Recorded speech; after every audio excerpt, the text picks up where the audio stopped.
We're on site in Atkins, Iowa.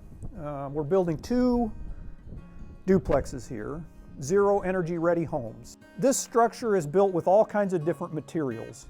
It's built with wood, it's got OSB on the outside, it has insulation, there's metal, there's all kinds of different materials that this home is built from. And all those materials have a different resistance to heat loss. And so when it's cold outside and it's warm inside, we don't want to lose heat. We're trying to be as efficient with our mechanical system as possible.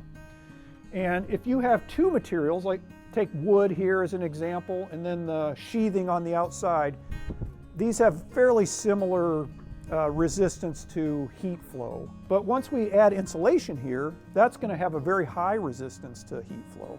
Wood has an R value of a little over 1 per inch.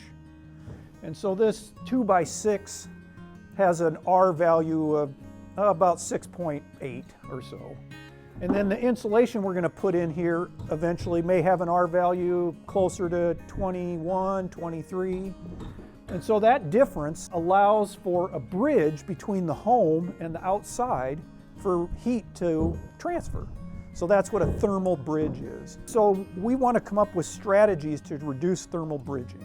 This product that we're using incorporates this green material, which is similar to Tyvek, acts as a water barrier and as an air barrier.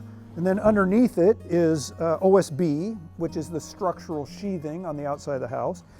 And then attached to all that is a third product, which is a rigid foam. And so that rigid foam is what provides us with our thermal break. So this one product can be attached, gives us our air barrier, water barrier, structural sheathing, and our thermal break all in one product. The other technique we're using is something called advanced framing. And one of those techniques is that our stud walls are 24 inches on center.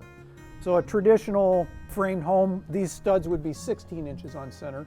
We've expanded that to 24 inches, and that reduces the amount of wood that we use. And then on non-load bearing walls, we're either eliminating or reducing the headers on those walls so that we can provide space for insulation.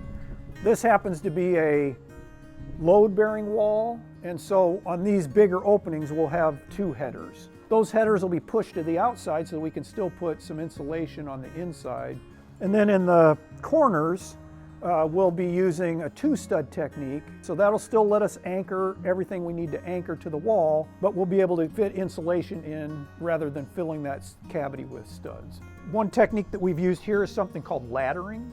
This intersection between this wall and this wall they need to secure this. And so in order to secure this wall to this wall, traditionally there would be studs stacked behind this.